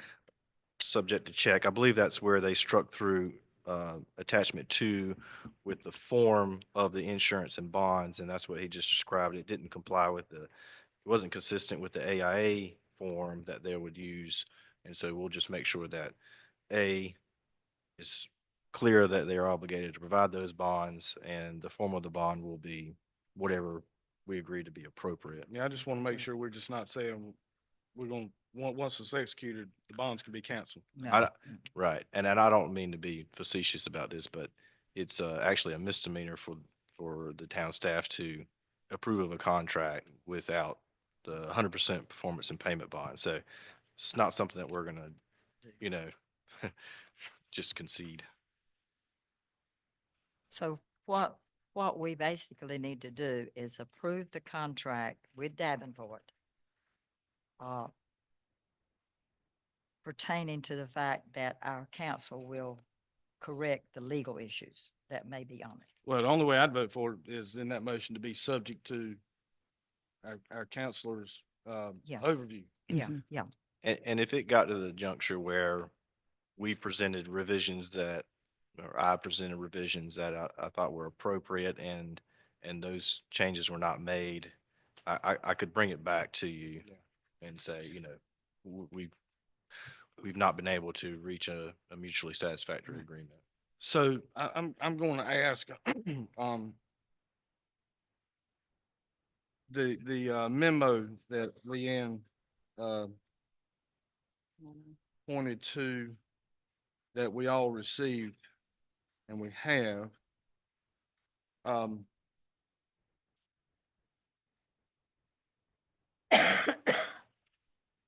just want to, I want to make sure that I understand this. For me, everybody else up here might be crystal clear, but I'm about clear as muddy water. The 100, I take, and can you just go through this and kind Budget? and let's look at it before, because I mean, make sure we understand it before we do this final vote. Yeah, so the grant project fund budget updates that I gave to you before the meeting are for the entire 3 million grant that we received. And this project is just a portion of what we're using that grant for. So I did go in and update the interest earned as revenue. And then the contracted services breakdown below for the chamber upfit The design services for the council chambers and design services for the front entrance have already, those were done months ago. So those are the actual amounts. Construction costs that I put in is what we are asking you to approve tonight in this contract, the $1,938,650. Added to the chamber upfit project on this is also wayfinding interior and exterior signage. That was one of the, ads that we did not keep in the contract with Calvin Davenport.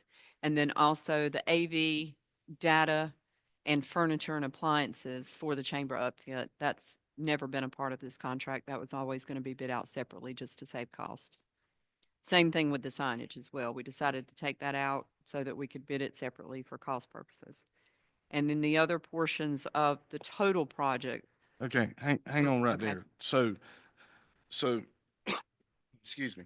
So just the chamber upfit.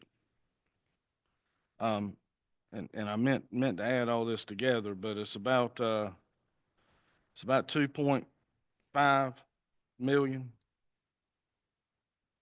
I can add it. I can't do that in my head, but I got a calculator right here if you need me to.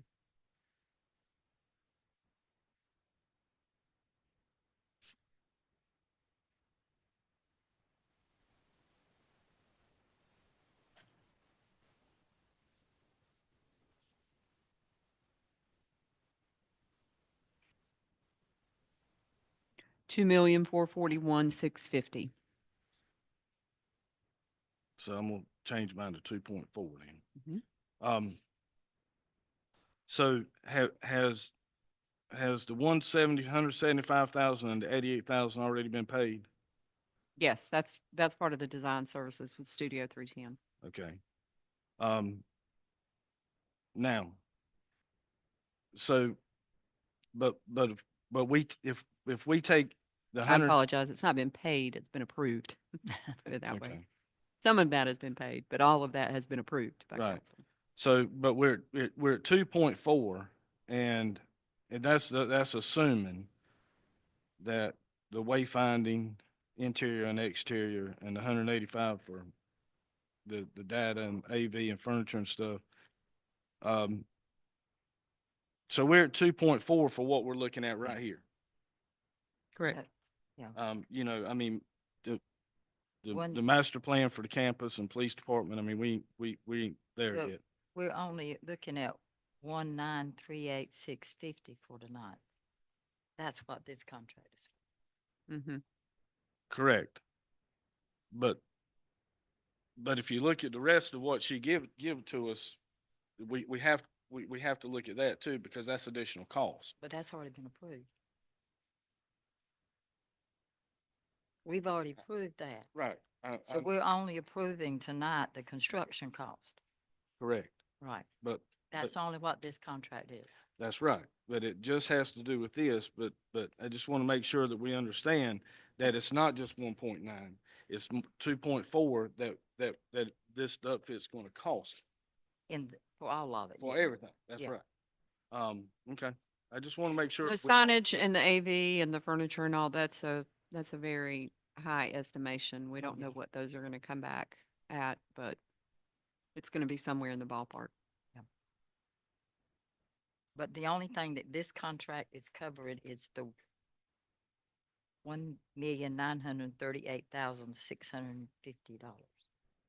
That's what this contract covers, that we are looking to approve tonight. And council, did I miss any overage that we're not gonna have to pay any more, correct? Than that? In this, Right, that's the contract amount for the work that's described in the The bid bid. documents and then as subject to the deductions that were specified.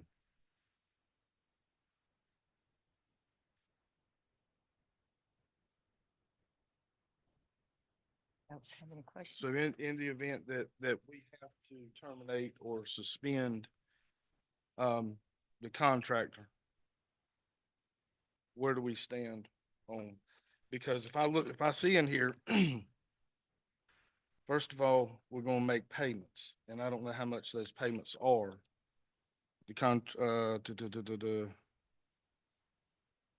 where was it at? Hold on. 5.1. Councilman Brown, can I help answer that? Mm-hmm. There will be monthly, Calvin Davenport will submit monthly payment applications to us. We review those and approve along with the town and submit to the town and we submit those to the town for approval for payment. So Okay. we're all a part of the process. Okay, all right. And is there a limitation on those per month or just based on work done?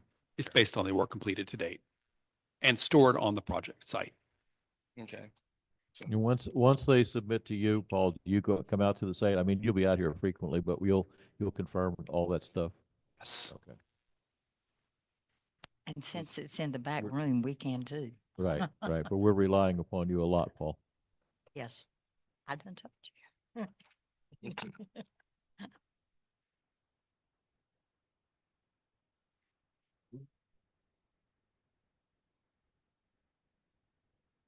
Anyone have any more questions or?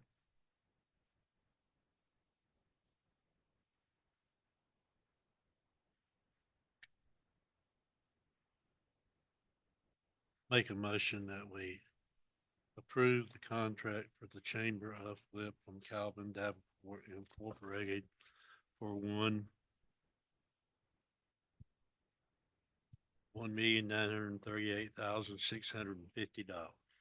I would Second. ask that that be With- subject to council Subject to review and revision of the council agreement. review and revision. I'll second that. Motion made by Mayor Pro Tem Triffitt, seconded by Councilman McGowan. Are there any more questions? Any comments? All in favor? All opposed? You're gonna start tomorrow, right?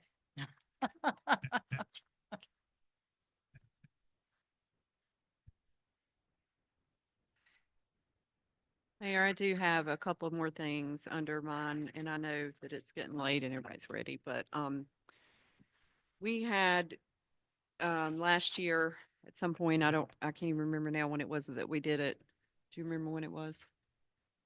February of last year, I believe, we approved to change the municipal personnel policy to allow for overtime in the police department only for a limited amount of time because of staff shortages. And we have run into that same situation right now. We've got 2 full-time positions that are vacant, and we are short some part-time staff as well. And we already have comp time on the books for some of these full-time officers. And if they get any more comp time, they're just not going to be able to take it.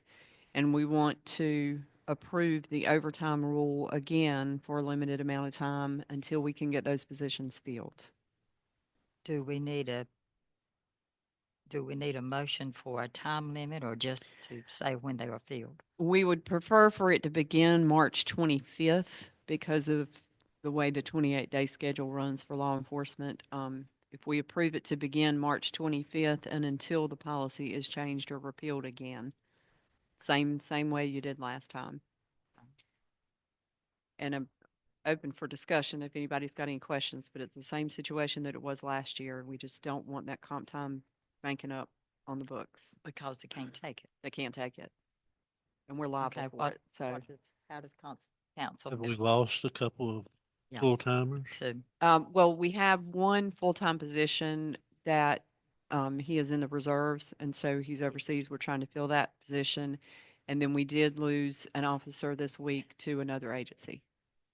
Those are the 2 full-time positions that are vacant right now. I make a motion, we approve overtime for the police departments, commencing March 25th, year 2025, and extending until when, Leanna? Until it's changed or repealed. Until. And we'll bring it back to you once we get those positions Until filled. this is changed or repealed. Okay, motion made by Councilman McGowan, seconded by Councilman Dobbin. Any more questions? Yes, ma'am. Now, is there overtime being accrued in any other departments? I'm that sorry? Overtime being accrued in, not comp time, been accrued in any other departments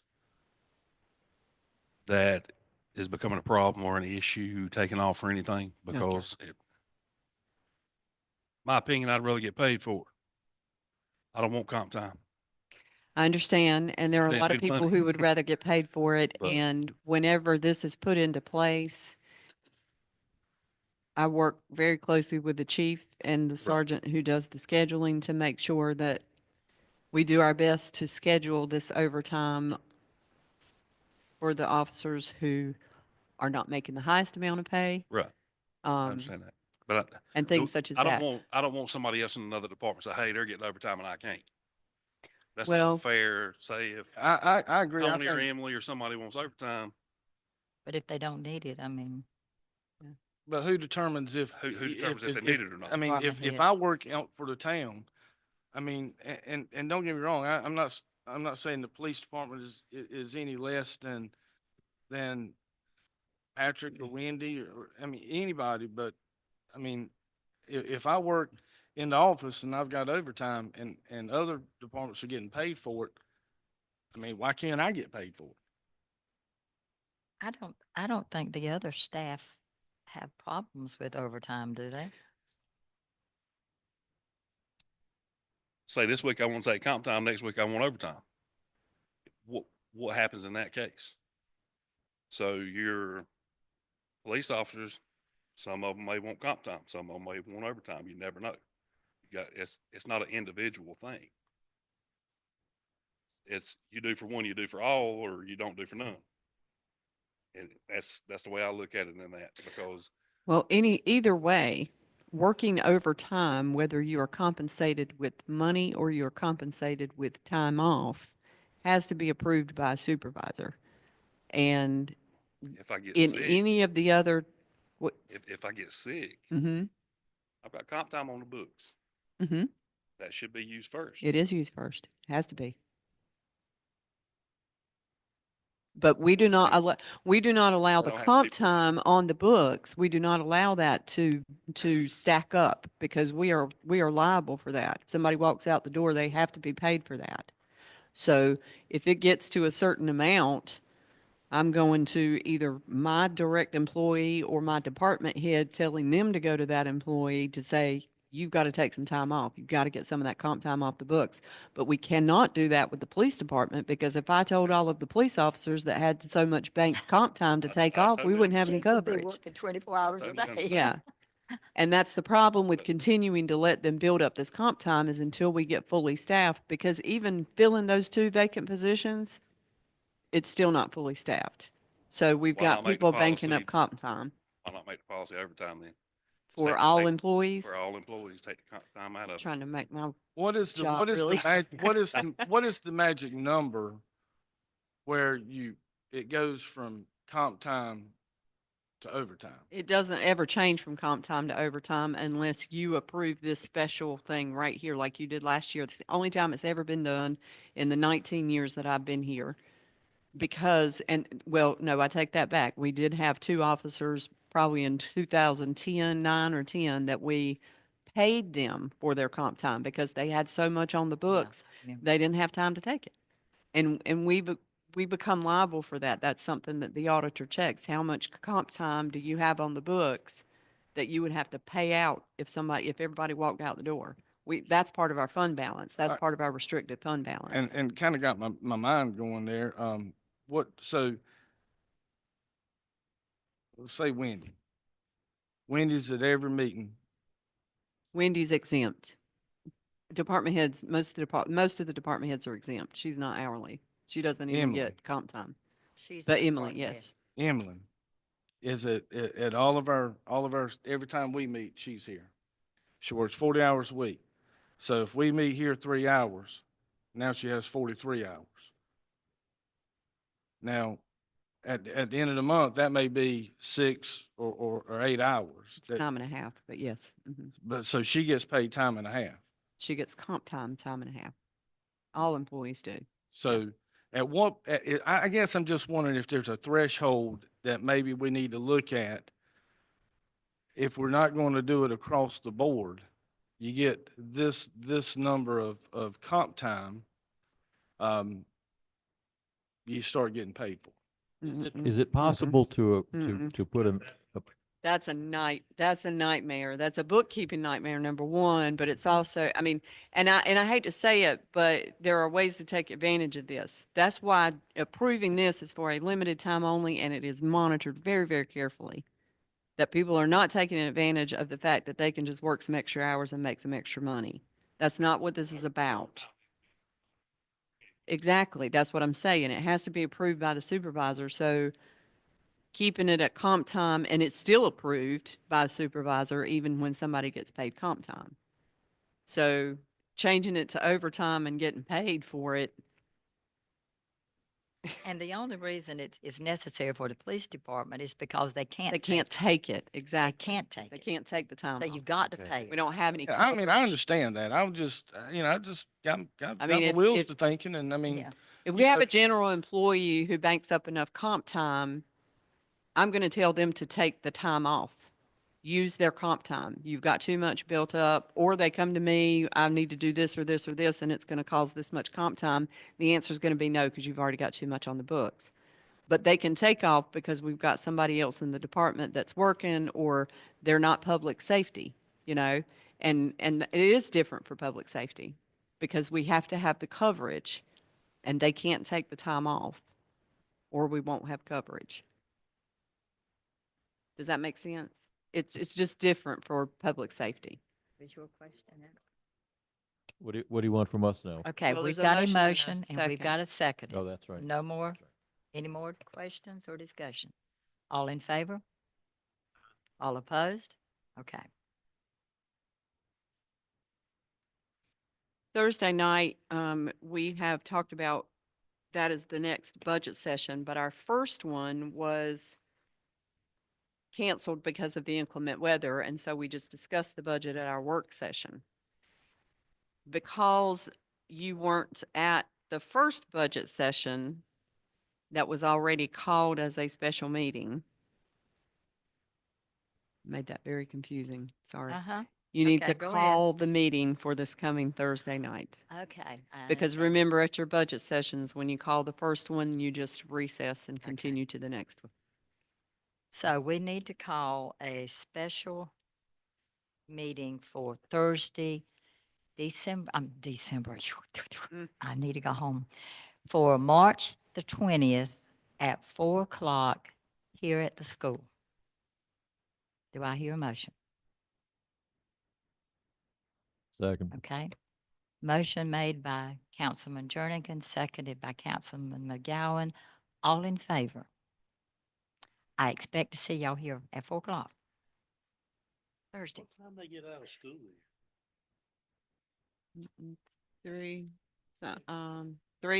3:15 or something like that. 3 something. We know that 4 is with the first time that we can get in here Yeah. to meet. Are we going to be followed by the planning board right behind us? No, this is No, a this budget is just session. us Okay. this week. Yeah. you're there next week. So the staff is not working so late, a third night per month. So the Okay. staff isn't racking up comp time for a third night during the month. Okay. Any comments from council?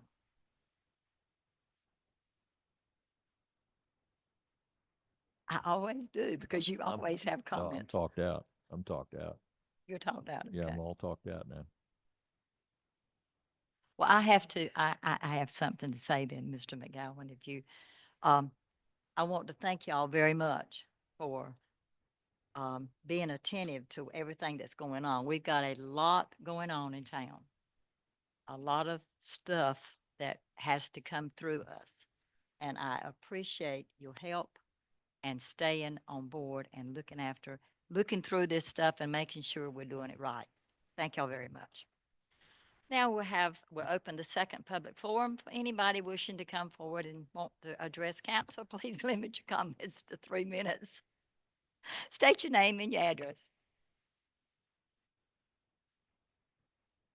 Because that's what they wanted. You want to take one off? What, you wanted 2 of them? I know. Okay, okay. Congestion on Wilson's Mills Road. They have got a meeting with DOT. Thursday. Thursday. because it is horrible. And if they don't, just tell them to bring their trucks up here and sit, and they can sit in traffic. Are you talking about the, which Right in front of intersection? JD's. Yes, yes. Right. We've got a meeting with them Thursday and that is on our list to talk with them And about. I almost got in a wreck 2 days ago, somebody pulling across going into JD's. I mean, It happens all the time. I still say, you know, we can get our own counter, traffic counter.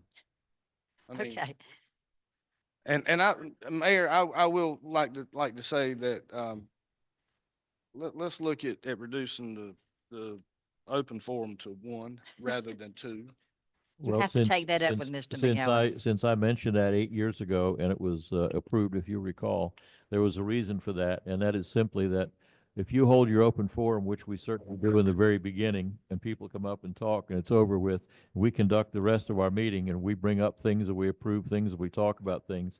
Someone sitting out there goes, I don't think I like that. They can't address that until the next month. In the second open forum, they can step up and say, I think you guys got to reconsider this. It's much better for community, employment, if you will, and all the issues. We'll take And I- the first open forum off and put it at the end. And I will Emily, point out, I'm will- closing the open forum. Okay. I will point out that we are the only municipality in Johnston County, to include Johnston County itself, who has that, and it's for the people. It's not for us. Okay. You clapping because I'm done talking? Oh, okay. Okay, I need an emotion.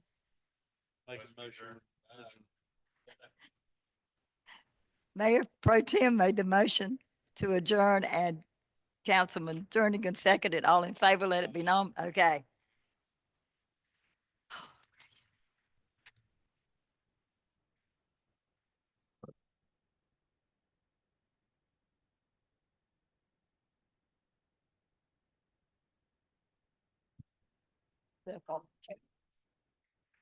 I got to go give this thing.